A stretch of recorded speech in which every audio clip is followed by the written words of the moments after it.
भेजो तो नंबर ही।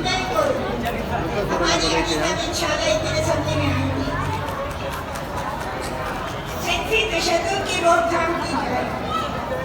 कुदरती आफात से पहले तैयारी और जो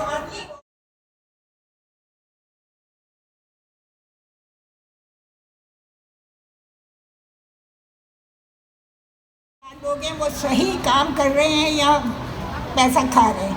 तो बस मुझे इतना ही कहना था। Thank you.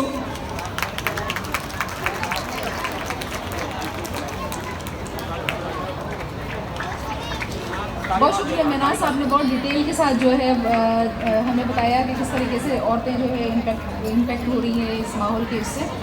अब मेरी गुजारिश होगी मोहतरमा नूरुल हुदा साहिबा से।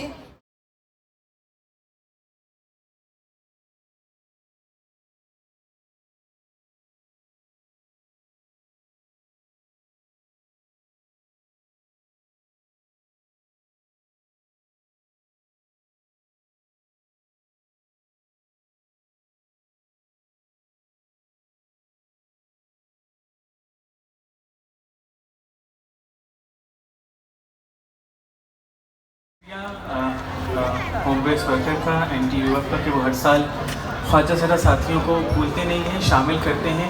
तो आज ना माहौल इतना गर्म नहीं है, तो क्या हम अपने लिए कभी हमने ताली बजाई?